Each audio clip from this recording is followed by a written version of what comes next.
Hello and welcome back to my channel. If you're new, welcome. I'm Priscilla and this is my Tarot Corner. So today's video is going to be my February reflections. These are the decks that I used throughout the month of February. And I'll also further in the video be talking about the books I read in the month of February. So let's get into the decks first. Okay, so the first deck that I'm going to be talking about is the Black Tarot and the Elemental Alchemist. Now, both of these are by Naisha Williams. I'm not sure if I'm pronouncing her name correctly. I'm pretty sure I'm pronouncing her name wrong. Naisha? I'm not really sure, to be honest with you. But she's a creator of both decks. This one specifically, she also did it in collaboration with Grace Banda. And then both of these decks are illustrated by Kamishka Naidu. The Black Tarot is published by Running Press. And the Elemental Alchemist deck is published by Andrews McNeil Publishing. So I'll go ahead and put the boxes to the side. I have the cards here. Okay, there's too much stuff going on here. Just want to put my planner on this side so I can take a look at it.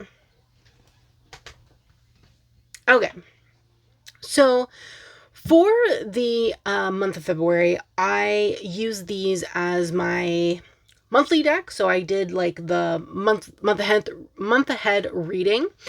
I also use it as my weekly deck, where I did weekly readings. And I also did, let me just look at my planner here. I also did a Venus and Aries spread, Jupiter direct spread, and I think that was it with this particular deck. Yeah, that was it for this particular deck in the regards of these two specific decks. So they are obviously a perfect pairing because they are illustrated by the same person.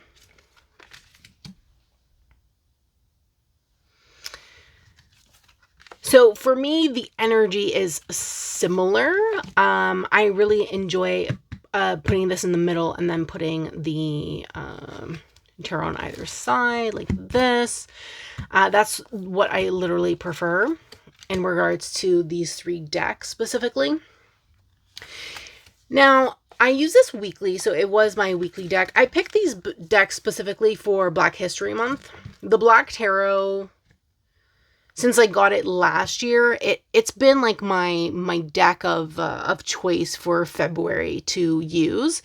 Now, I got this last year, but it was way after Black History Month, and I didn't get a chance to really use it much. I used it a bit last year, but not too much. So I really wanted to utilize them together and see how they read together, and I absolutely love them together. The readings are fantastic, very clear. I feel like things are very clear for me when I read these together. And I quite enjoyed them. This deck specifically, I use the guidebook with it. And the messages in the guidebook are really interesting. I really enjoyed this as like the main focus or like the main theme of the reading, with this deck here just like supporting it. And I felt like the readings that I was getting were clear but very concise as well. Like I felt like it wasn't hard to understand what these decks together were trying to tell me anyway. So I really enjoyed that about them. I also love the energy of the elements. So we have all the elements along with spirits. So they also have like the fifth element in here, and in combination with the elements that are associated with the suits. And then if you know the elements in the in the majors, then I felt like it was like very interesting to track. And I did track actually the elements that were coming up, to see what was coming up more often and what I needed to focus on more in terms of like that elemental energy, because this is elemental based, obviously, because the name is literally Elemental Alchemist. So I very much enjoy that, and I actually tracked the elements also with my daily decks that I was using as well, to see if there was like a pattern of some sort. It was really interesting. Sometimes I got like all fire, a lot of earth or whatever, like in one day, and I was like, wow, that's very interesting, like the elements that were coming up for me when reading with this particular deck for like the week. And then you can see like in my daily readings with the other decks that I was using, the elements that kept coming up for me constantly, which was for me very interesting, and a lot of insight came from that specifically. So I definitely enjoyed working with this deck, and I'm definitely going to work with these together again in the future, because I feel like, yeah, I was just getting like, I was having a good time with this particular deck. And I know people sometimes have a hard time with decks that don't have faces and things, but honestly, I really don't mind the facelessness of this particular deck. I feel like I still get fantastic clear readings with it, even though there are no faces or emotions being displayed on the characters' faces for the both of them, because even these are also faceless, because she draws like faceless people. So yeah, I really enjoyed working with these two particular decks. Now we'll move on to my daily practice. So for my daily practice, I was using the Animistic Tarot by Willow Faye, paired with the Dirt Gems by Anne-Louise Burdett, illustrated by Chelsea Granger. So the Animistic Tarot is published by Red Feather, and the Dirt Gems is published by Running Press. And the Dirt Gems is not a new deck to me. I got it last year. The Animistic Tarot, however, is a new deck. So Red Feather sent this to me in January, I believe it was. And it's a very, very interesting deck, for sure. Let me put the Dirt Gems. So I really liked these together, mainly because of the black. There's a lot of black in these cards, this one and this one. So I felt like the combination of the two just worked somehow, and I just really enjoyed it. So sometimes it works, sometimes it doesn't, especially with the colors. Some of them didn't really work as much.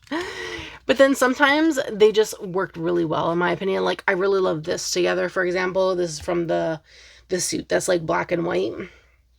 And again, like the Black Tarot and the Elemental Alchemist, this particular Oracle deck also has elemental suits within it. So I was focusing a lot on the elements between the cards, as well as like the meanings of the cards. Now, these cards specifically don't have keywords on them, which is the only thing that really bothers me about this deck, that there's no keywords. It just gives you the name of the plant. So I did have to work with the guidebook quite a bit for this particular deck. And sometimes I felt like I just wanted to not have to do that. So sometimes I felt like it was a bit tedious in that particular regard, but I still used it for the entire month. I did like the way that these pair together. Like, this is beautiful. Peppermint. And I did get this card quite a bit, actually. Peppermint, we have the Ace of Cups, and then we have the King of Cups. Very nice. And this is the water suit. So we have water throughout, which is, you know, lovely. I know that one specific day, I posted on Blue Sky that I got fire the entire day, and I was like, whoa, like my whole reading was fire, fire, fire, fire. It was really funny. So they did read well together, but I did have a hard time sometimes with this particular oracle because of the lack of keywords and having to rely on the guidebook a lot of the time. I really love this card as well, the Valerian Root. So yes. And as you can see, sometimes the colors work and sometimes they don't, which I think is fine. Like, for me, it didn't really matter. I like the fact that it was like black. There's like a lot of black. So that's what really fit for me specifically. And because there's like suits in here, you could take out some suits and like just use those if you wanted to. But I didn't do that. I just used it as is. So yeah. So this was my daily practice. I just pulled 3 cards for my daily practice. So I pull Oracle first and then a Tarot. And really it was just how the Tarot can support the Oracle. That's pretty much how I do my daily readings. It's just, the Tarot supporting the Oracle a lot of the time. So the Oracle is the main focus, and then the Tarot is like the advice to the Oracle.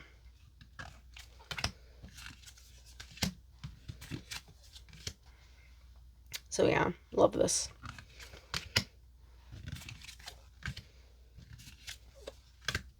Okay, and I'll leave it on this. We have Barberry with the 2 of Pentacles and the 8 of Swords. So yeah, I wouldn't even be, without the guidebook, I wouldn't be able to tell you what Barberry is, to be honest. This is one that I never got in the month of February. So I don't even know what this one is specifically, to be honest with you. But yeah, so this was my daily practice for every single day. And then I had another daily practice where I used a different deck for the Tarot by Numbers day ahead reading. So let me clean this up and we'll get into that deck specifically. Okay, so yes, for the Tarot by Numbers reading, I use the Westwood Tarot. This is a new deck to me as well.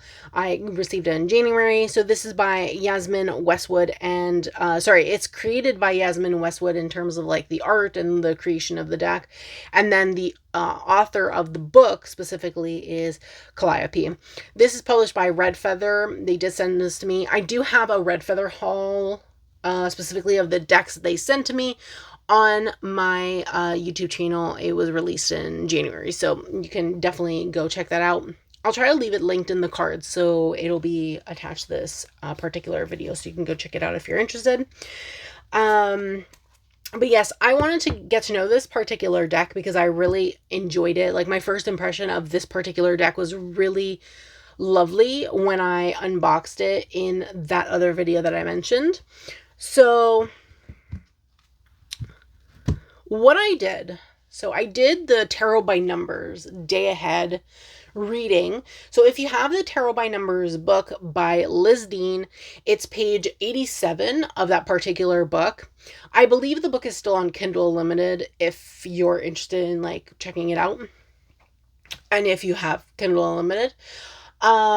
So I decided that I wanted to do that particular practice where you add up the date. So you add like the month is 2. So you add 2 plus the day. So if the day is 10, 2 plus 10, and then you add the year. So 2 plus 10 plus 2 plus 0 plus 2 plus 5. Or you can omit the 0 because it's 0, so it doesn't really matter. So in that case, it would be 2 plus 10 plus 2 plus 2 plus 5 in that case. And then the result of that, if it's within the major arcana, so from 1 to, or rather 0, so the Fool, 0 to 21, so 22 cards in total. If it's between those numbers specifically, then you would have the major arcana, and then you would pull a secondary card as the advice for the day. And I did this in my calendar spread of my planner for my tarot. And I really enjoyed it, to be honest with you. I loved it. I would look through the deck and pull the card, the major arcana card that was for the month, and then I would then shuffle and pull an advice card to go with that particular card. The only thing is that a lot of the time with the major arcana, you're only getting like Emperor to like the World. You're not getting any of the cards before that. What I noticed in the thing, which was interesting. And I was like, this is interesting and very strange at the same time. Love this death card. And the advice cards I was getting were really interesting. I really loved this deck and the way it read. The imagery is so interesting. It's like a digital collage kind of deck, which is really cool. And I'm not going to go through all of it, honestly. The premise of doing that tarot by numbers spread every day was cool. I really enjoyed it. And I'm still doing it actually this month as well, but with a different deck. So yeah, I really enjoyed it, and I got some good readings for the day. They were like small little readings, because obviously I'm only writing like a little bit, because it's a small little square, right, for each day in the calendar. So I'm only writing like a little bit for each card. And I the way I did it is, it was the advice for, like, for example, whatever the major arcana card was, but I still link them together in my like interpretation that I wrote, bringing in both aspects of both the major arcana as well as the advice for the day, to like get even more information in that regard. So I didn't just put like the advice, I brought in like the aspect of like the major arcana as well. So I definitely enjoyed that, and it was honestly a great time for me personally. Then we have the Seasons of the Witch deck. So I did pull out my in bulk oracle for February, because it was in bulk in the beginning of February, but I use it the entire month. So this is by Lorianne Anderson, Juliet Diaz, and illustrated by Tiana Lukovic, and published by Rockpool. So how I work with this particular deck specifically is that I tend to, well, one, I did an in-bulk oracle spread with it. And it was the spread from Owl and Bones Tarot. It was only 2 cards, which honestly, love short spreads. They're the best in my opinion, and very easy specifically for me to do, especially when you have like very low energy. Small spreads are like the best. So I did that small spread, and then the way I use this deck is literally I just pulled 1 card a week, and this was like my in-bulk energy for the week. So I only used this and pulled like 4 cards.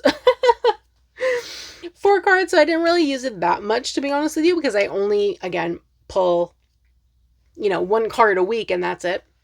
So I use it as more like a weekly practice than anything else. Though I did use it a bit in March as well. And then I switched to my Ostara Oracle, because I feel like, it's starting to be a little bit more spring-like, so I didn't really want this dark winter energy anymore. So yes, so I enjoy bringing in this kind of energy, a seasonal energy, into my practice. And now that I have all 8 decks, I'm just going to be pulling 1 card a week, and just bringing in that seasonal energy into my practice. And I display them on my tarot altar. If you've seen my tarot altar tour video, you'll see there's like a little section specifically for the Seasons of the Witch deck. Then again, I am specifically excited for the tarot decks to come out. I know the winter one is coming out first, so that's really exciting to see. And then hopefully I'll do more than just pull 1 week. But at the moment, that's all I'm doing, is just pulling 1 card a week in the seasonal practice, and just bringing in that kind of energy into my life, and like thinking about the energy that it's trying to give me for that particular week. I don't know specifically. Okay, so for the first week I didn't do it.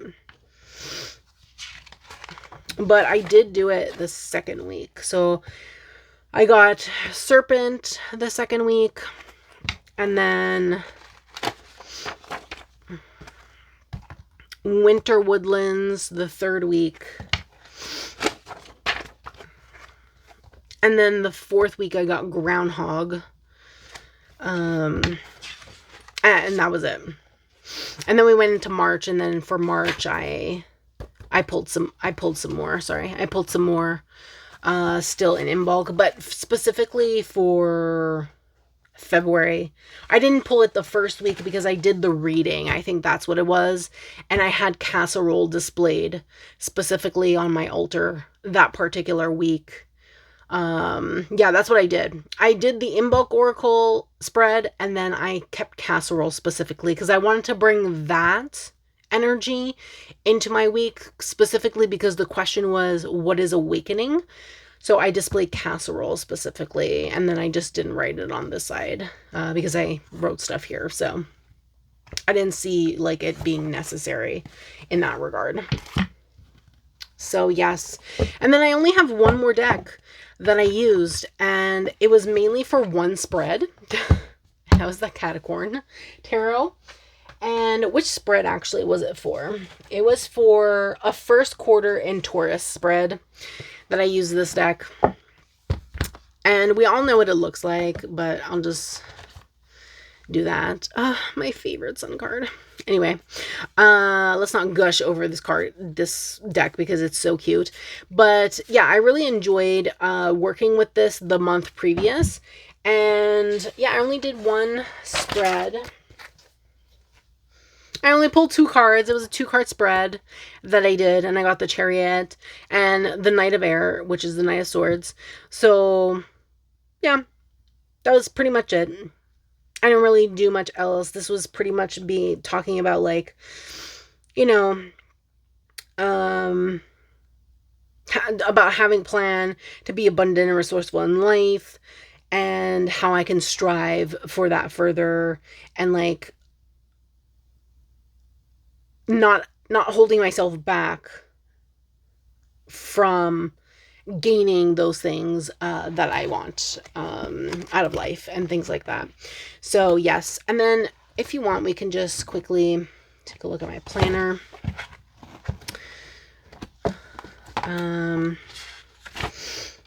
So yeah, so February starts here, and so I have my 3 priorities for the month. This is where I list my decks, and then I just put a key for the symbols because I use symbols specifically for the suits. Instead of actually writing out swords and pentacles and all that stuff, I use the elemental symbols. I did my month ahead reading here, which was the Tarot Nerds spread that I found on Pinterest. I actually really love this spread, so I think I'm going to keep using it. And then I pull an oracle card at the end. So I do the tarot and then pull an oracle card. So I have like 5 cards. This was my tarot by numbers. So you can see I did all like the additions. And then the card, the first card specifically is what it adds up to in terms of the major arcana, and then the advice card is afterwards. And then in terms of like me calculating the entire month, I only calculate the advice cards. So not the major cards. Obviously, the first card, it's calculated with the numerology. So these calculations here of 7 majors, 6 wands, and everything, this is the advice only, the advice card only.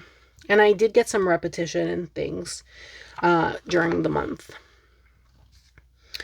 And then the first week, I had been putting in like the astrology and like moon phases and things like that, because I wanted to do readings for them.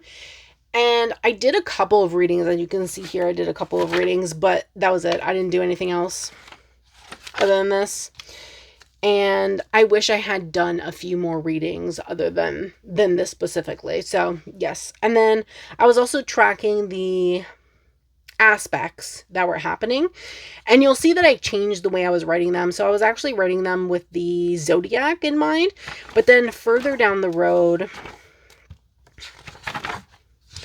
I stopped doing that and I started doing this instead. And I like this better.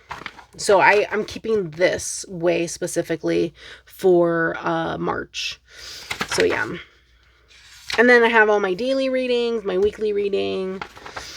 I calculate specifically, like, at the end of the week, how many majors, wands, cups, swords, and pentacles I got, if I got any duplicates.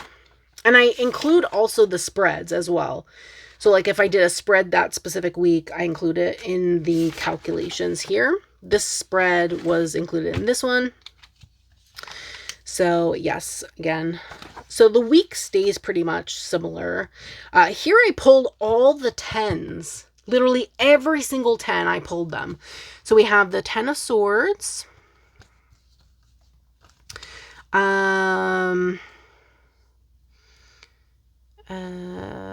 10 of Pentacles, and then we have Cups and Wands. So I pulled every single 10 this week. It was crazy. It was wild. I was like, oh my God, look at that. I noticed that and I was like, oh, wow, I didn't realize. So yeah, that's what I've been doing. And then this is March, obviously. So that is my planner. This is a happy planner, by the way. Love my happy planner. I used them before, and then last year I stopped. But then I decided that I wanted to get back into using Happy Planner. So that's what I did. So yes. And I don't regret it. I actually really, I'm enjoying the Happy Planner again. So these were all the decks that I used in the month of February. Before we move on to books, let me know in the comments what decks you used in February. I'd love to hear from you in the comments below.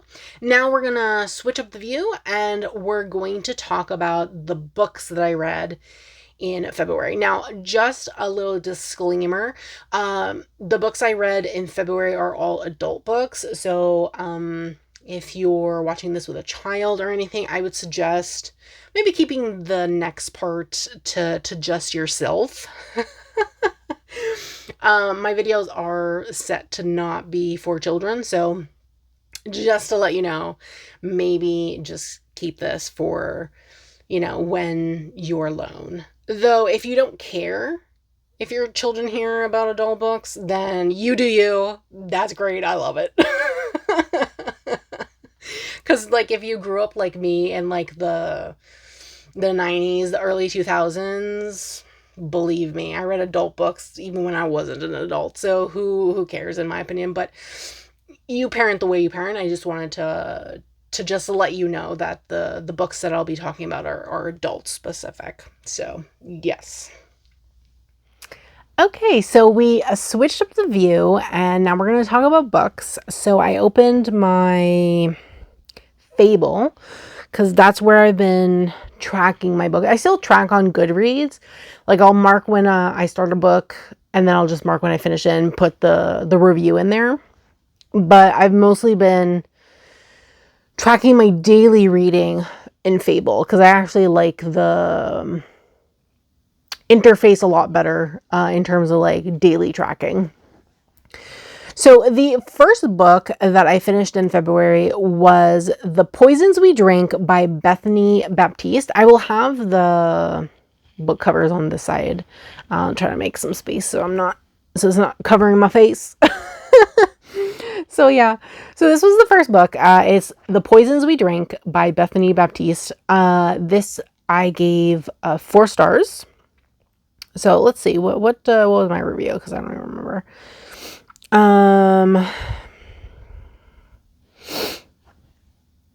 Let's see. So this was young adults, I think. Okay, let's see. Let me go to my reviews. I think that would be a better thing, in my opinion.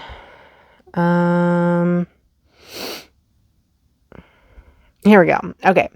Yeah, 4 stars. I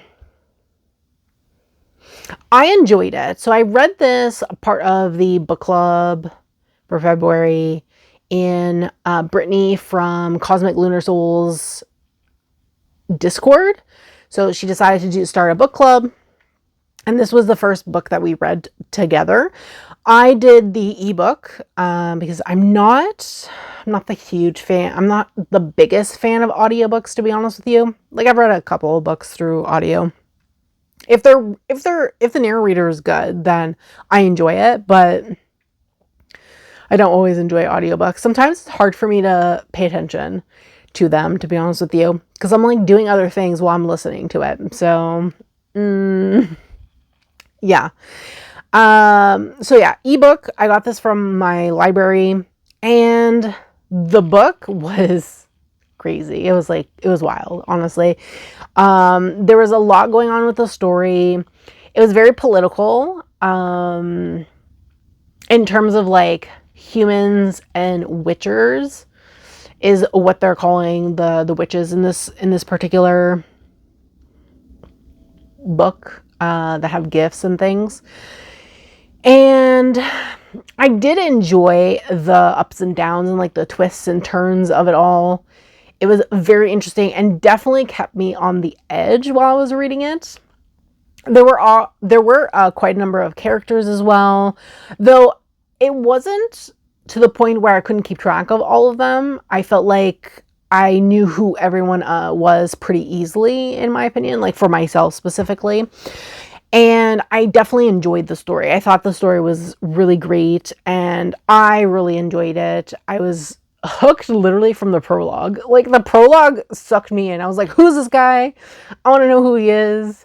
Because he was like some mysterious guy that walked into like some shady place to get a service or whatever from the Witchers. But it was wild, and I was hooked from the beginning. I know not everyone in the book club enjoyed this book. I think I was the only one that gave it 4 stars. Yeah, I think I was the only one that gave it 4 stars, and there was mostly people giving it like 3 stars or whatever in the book. But I definitely really enjoyed this one.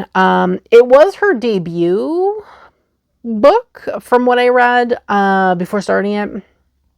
So yes, it was like her first book that she published, this particular author. But yes, really enjoyed it. Absolutely loved it. Great time, in my opinion. Then I read Wed to the Ice Giant. This was the first book in the Arranged Monster Mates series. So I read 2 other books in this series, but I never read like number 1 and like all the other ones. There are like so many in this particular series. And I read, which ones did I read actually? I read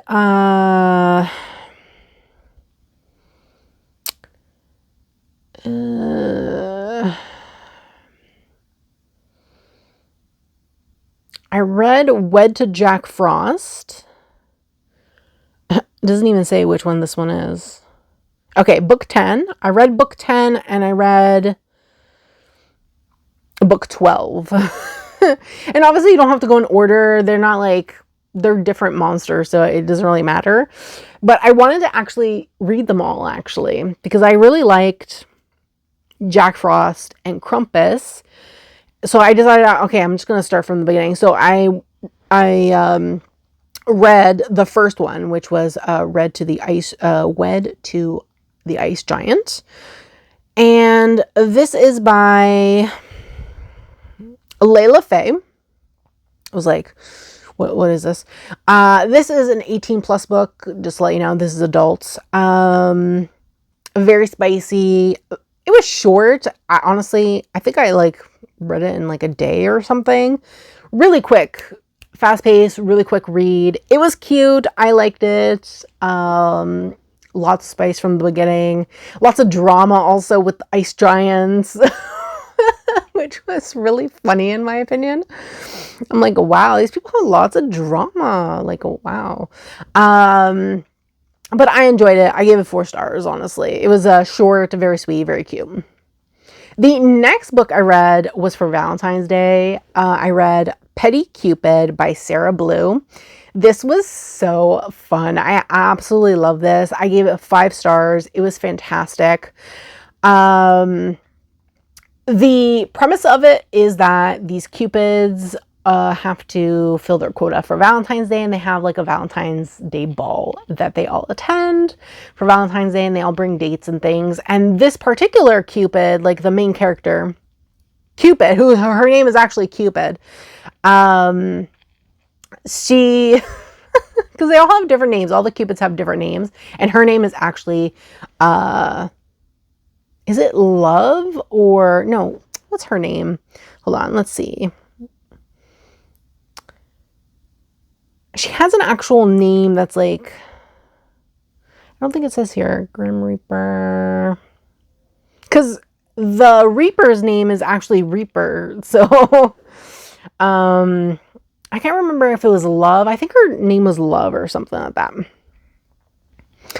in the book, because they all the Cupids have specific names. So she's like the top for like lust or something, like shooting arrows to like lust after other people, which was really funny. And she was going to be actually winning an award. She was nominated for an award at the ball, and she wanted to show up her ex, because her ex is a piece of crap and very toxic and everything, but he's like the head honcho of like the Cupids. It was Eros. So the head honcho is Eros. Apparently he's a dick and is not a very nice guy. And I very much enjoyed it. She wanted to like find a date, and then she couldn't find a date. So she literally went to the other realms, because there's like other realms. There's like the ghost realm, and then the angel realm, ghost realm, and then like the Reaper realm.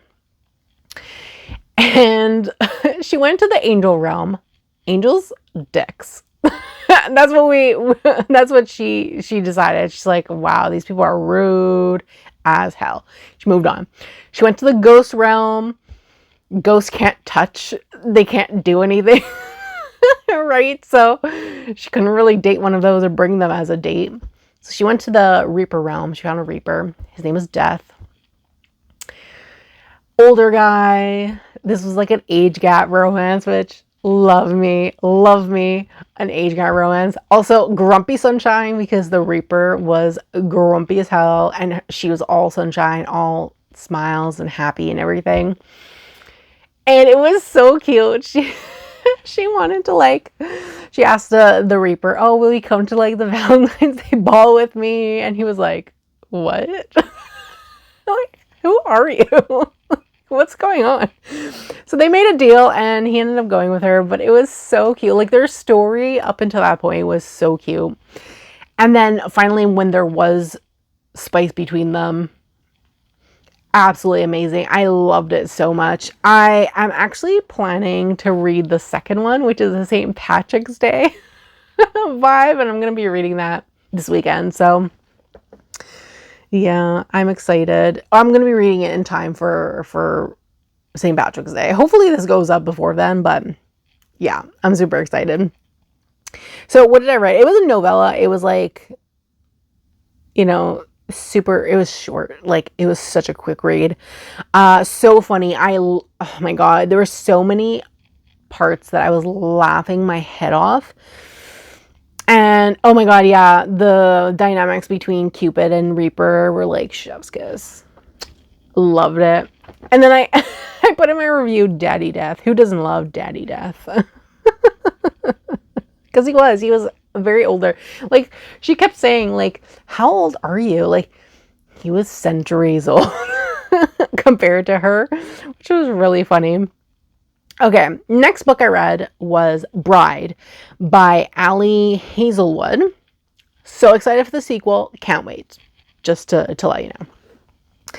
So I love this. I didn't know what to really expect. I got this from the library.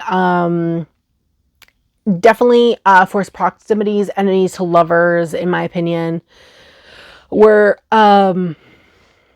like some of the tropes in here, which love those. Love forced proximity. Love a good enemies to lovers. This is also another adult book. just like the other one. The Petty Cupid was also an adult book as well. So yeah, this book was fun. I really loved it. So it was like vampires, werewolves, alliance. So the main female character, she's married off to the like alpha of a werewolf clan nearby to make an alliance between them, specifically because there was like wars brewing between them and too many vampires and werewolves dying, so they just decided to make an alliance with each other. And they got married, and it's pretty much their story from when they got married. There was also a lot of mystery involved as well, because the main female character, her best friend has been missing. She's been trying to locate her, and there was a lot of mystery and trying to figure out what happened to her and things like that. So it was not only a romance, it was also like a mystery a mystery novel also in it. It was really good. I really enjoyed it. I thought like the theme and like the plot was fantastic, and the writing was really good. I really enjoyed it, actually. This was like the second book that I read from Ali Hazelwood. I read like a novella in December by her, and I really enjoyed her writing. So that's another reason why I wanted to pick up this book and read it, and why I'm so excited as well for the sequel, which is coming out later this year in the summer or something like that. So really excited for that. So yeah, I give this book 5 stars in that regard, and the smut was so good, honestly, so good. Okay, then I received my first electronic ARC for the month. An ARC stands for Advanced Reader Copy, and that's The Rake or the Orca Who... It's a very long title, sorry. The Rake or the Orca Who Met His Match in a Selkie Desiring Revenge. This is a cozy, spicy gas lamp monster romance, part of the Shades of Sanctuary series, and this is a book 3. So I signed up to receive this ARC through the Nerd Fam, and this is a plus-size, spicy monster romance, and I was very interested. And the person who got me into monster romance was Tara, so I got to shout out you, Tara. Got a shout out. She got me into monster romance. I love monster romance now. Love it so much. This was fun. I gave it 4 stars. It was a really cute and lovely story between them. I love how the main character, what's her name? Elspeth. Elspeth. I'm not sure if I'm pronouncing the main character, female character's name correctly, to be honest with you. Elspeth. She was kidnapped in the beginning of the story, and there's a lot of trauma surrounding that, like when she finally escapes and things like that. And she meets the orca. So the main male character of the book, he's a shapeshifter. He can like shapeshift into like different people and things like that, but he's actually human. So he's not from the same area that she's from. Instead, he comes from like another realm that's beyond their realm or whatever. Comes from a human realm that people have not really seen. Like these monsters have not, or these creatures have not seen before, specifically. But he can shapeshift into like different people. He can like change different aspects of his body through like some advanced technology that humans have discovered or whatever. And like generational genetics and things. It was really interesting, actually. And he just like helps her through getting through that trauma, because they end up being mated by accident, and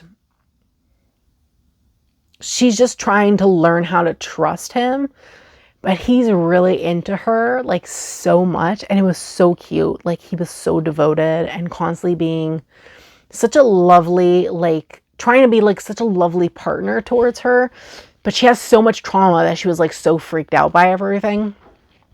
So their journey was not only a journey of like, it was like a journey of self-discovery for her, and learning to like trust again, learning to like love again.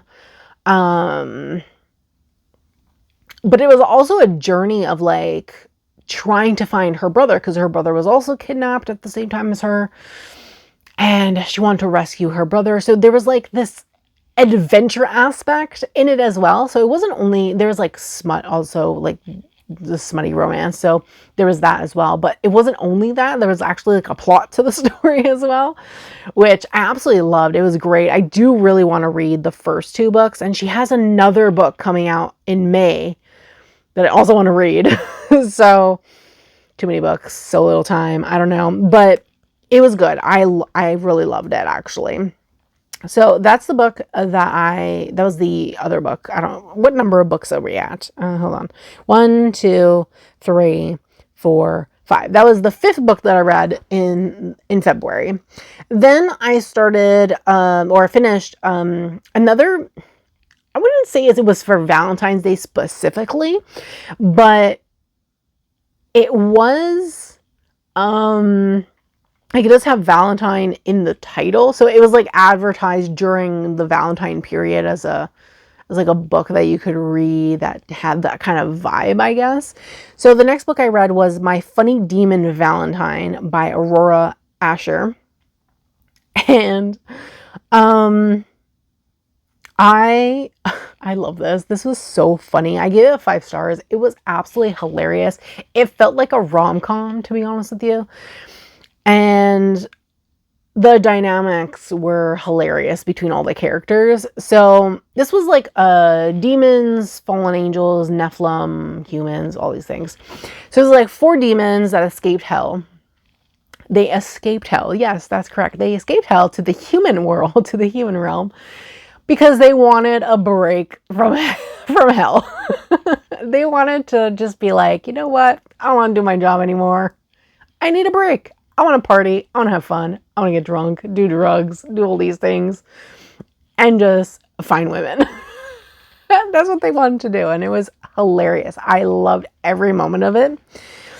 But the main 2 characters of the books was Asmodeus, the demon Asmodeus, which he went by Ash in here as his nickname, and Eva. Eva was the female character, and Asmodeus was cursed many, many centuries, millennia or whatever ago. He was cursed by an angel. And women can't really see him. So they can't see his beauty. They can't see, they can't be affected by him as the demon, he's supposed to be like the demon of lust or something like that. And they're not affected by him at all. They think he's boring. They think he's ugly because of the curse that he's under. But Eva, who's a DJ, she saw through the curse right away and started talking to him. And she was like really into the guy, who she thought was a guy. She didn't know he was a demon at first. So wild. And eventually she finds out, obviously, so many things happen. And she ends up finding out because she can see him in his demon form. She saw that he was shot, but he wasn't dead because there was like shots fired and things. And of course, there's a demon hunter after them because they escaped hell and they're trying to hide. And it was like there was so much fun things going on, but it was hilarious. And then the brothers together. So I can't even speak. Asmodeus and his brothers, I can't remember the names of his brothers, to be honest. The other 3 demons that are with him, they consider themselves brothers. Their banter between them is so funny. Every time they were having a conversation between the 4 of them, I was dying of laughter because you'd have one guy telling the other one to shut up, and then another one saying to shut up, and then you have like this other demon brother that's like losing his shit and getting so angry, and it was just so funny. I was like constantly cracking up at like all of it. There was also a lot of, I wouldn't say there was a lot of, there was a twist and a secret that was revealed like a few chapters before the end, and I was like, whoa, I didn't see that coming, you know? It was crazy. Very unexpected. I gave it 5 stars because I loved it. There is a sequel from the perspective of another demon and him trying to find love, which was so cute. That I really want to read. And there's supposed to be also a 3rd book coming out this year as well that I want to read as well. Also, one last note about this book. Eva's mom, loved her. So down to earth, so funny. Absolutely loved her so much. When the demons met her mom, it was hilarious. I couldn't stop laughing at their interactions. Okay. Next book, 7th book that I read. We have Not Safe for Work by Nisha J. Tooley. Okay, so this was another electronic ARC that I received from NetGalley for the purposes of a review. Okay, this one specifically is not out though, so let me find the date. I wrote it in my Instagram post. Okay, the date. So this book is releasing on May 20th of this year, 2025. So I read it. Oh my God, I read this so fast. I read this and I think in like 5 hours, 4 or 5 hours, something like that. It was so good, so fun. I loved every moment of it. It was like workplace enemies to lovers, but they were only enemies because she made them enemies, which you like learn later on. I'm just like, so really because of their misunderstanding, they became enemies, which was so funny in my opinion. The book actually hits a lot of points on the challenges that women have in like corporate America, because this book is based in the US. And the main character, she is a woman of color, and she has been trying to like get promotions, and she applies for promotions and raises and things like that. And she's always constantly denied all the time, even though her work is top tier and is like the best, and they can't function without her, and anything like that, and everything like that, really. So yeah, it was really good. And finally she gets recognized for kind of like a promotion in a way. And she gets sent to this like resort thing for like this team building kind of activity. Her and the son of the owner or like the director or manager or whoever the top guy is in this particular branch, because they have several different branches and they're supposed to pick 2 people from each branch to go to this resort to do like team building exercises and things like that. And then from there, they will decide on, I think, 5 people to go on to do a year in another branch to learn some new skills or whatever. And so the main character or main female character is Trish, and she is a woman of color and she faces all these challenges, but she ends up getting selected to go to the resort. And she's like, wait a minute, why now all of a sudden, right? She's like questioning why. And she's wild. I love her so much. She's absolutely wild. She gets all these extra perks and stuff from the big boss, because he only selected her to fill a quota. To fill a female person of color quota or whatever, which, ew, right? So she decides to milk it a bit and get like some extra things like first class tickets and upgrade on the room to get like a full penthouse suite and new luggage and all of these things. And new luggage, she got like Louis Vuitton luggage, like top tier, top expensive stuff on the corporate card. Like I was like, wow, girl, love it. Wild, love it. And then so she ends up going with the boss's son, who she has like a workplace enemy thing going on. He's like her arch nemesis in the workplace. And they end up having to share a room. And it's wild. Like the story from there just gets really good. Because she's actually had a crush on him for like ever. She finds out that him and his the girl he was dating no longer together.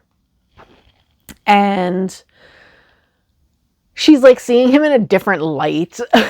And then they get to know each other and things. And there's like a relationship building between them, which is like so cool to see.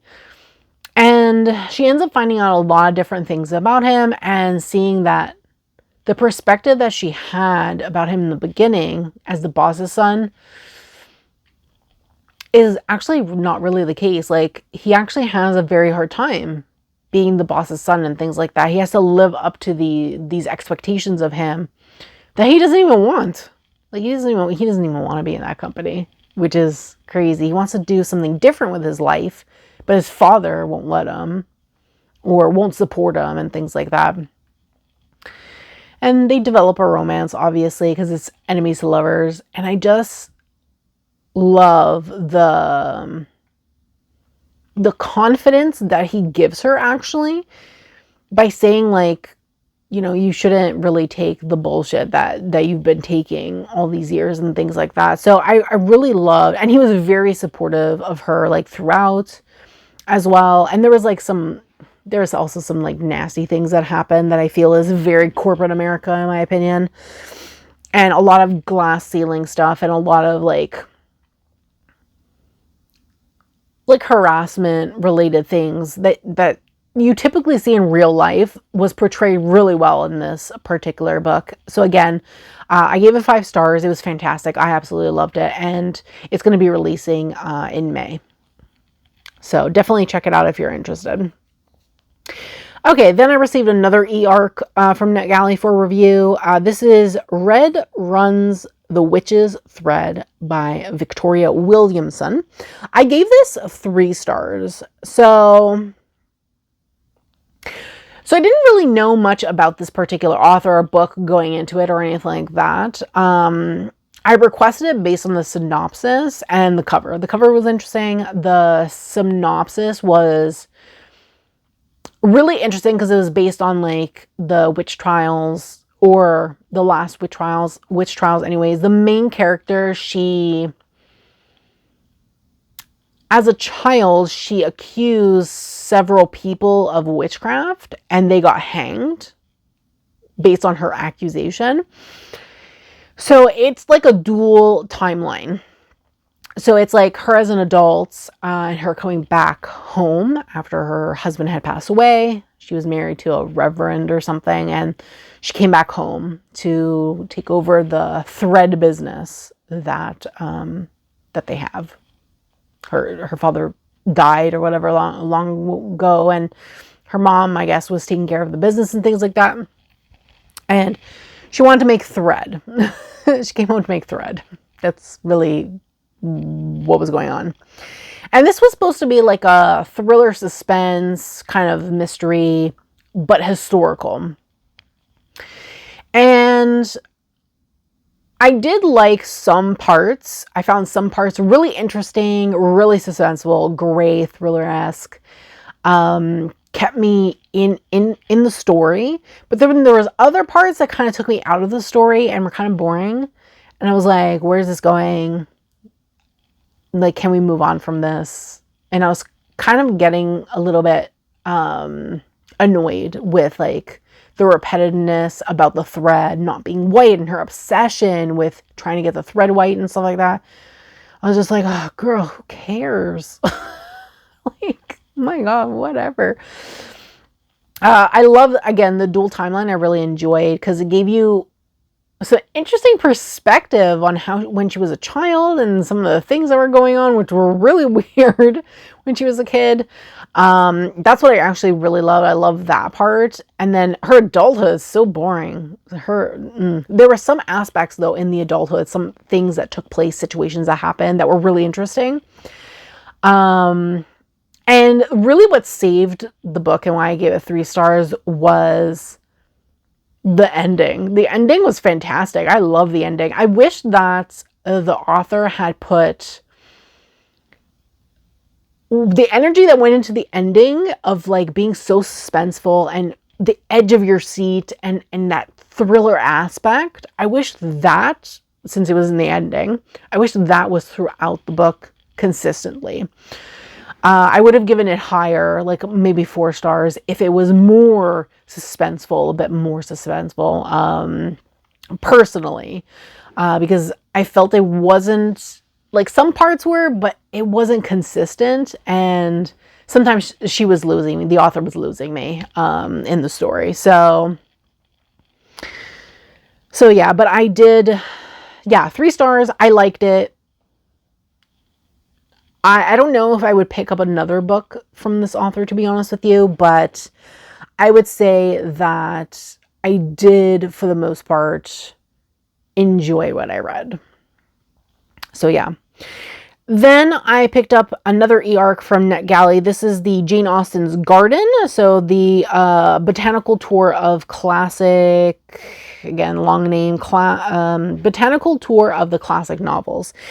This is an Andrews McMeel publishing.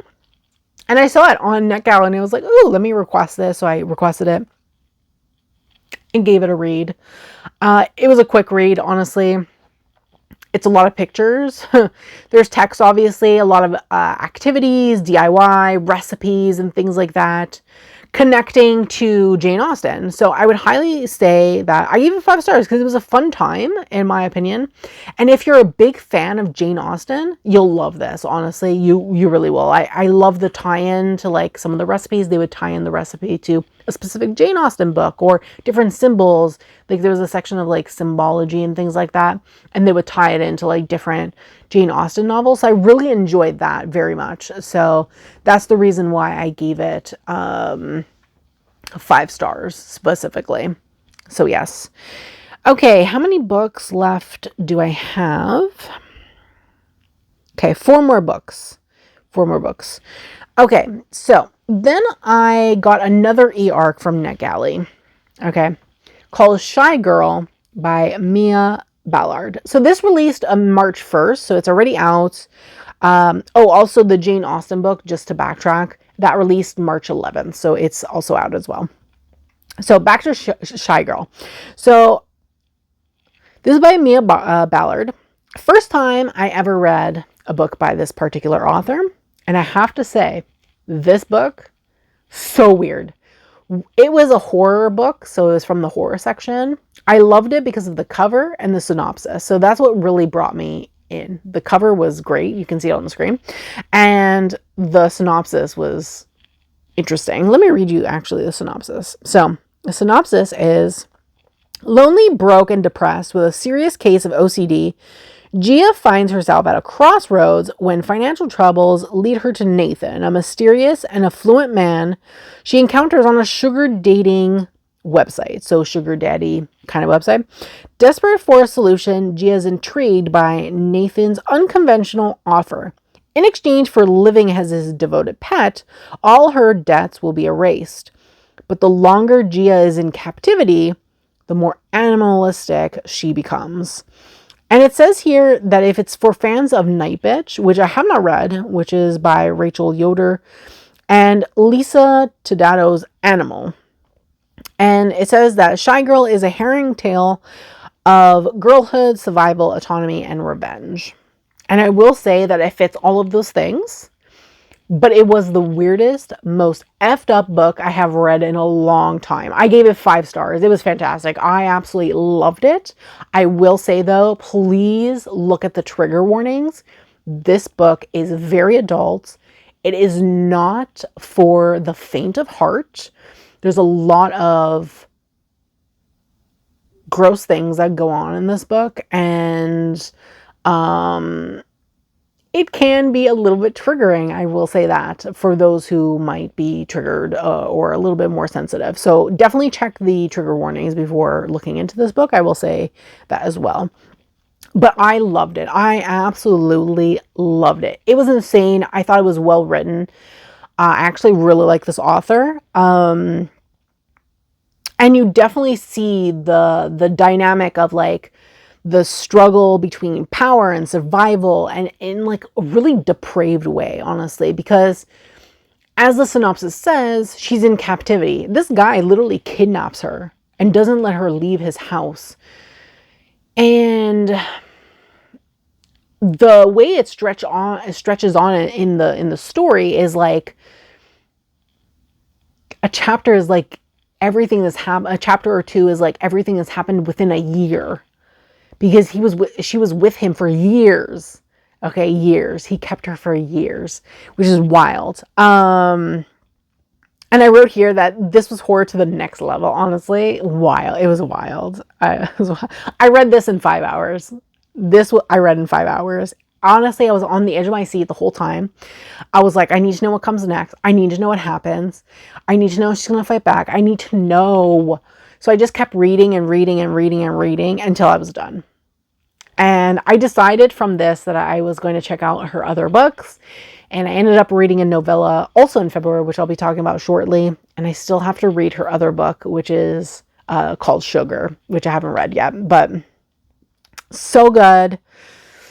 Highly recommend if you're into like weird horror, because this was wild. But again, if you are a little bit sensitive in terms of certain topics, highly recommend checking out the triggers.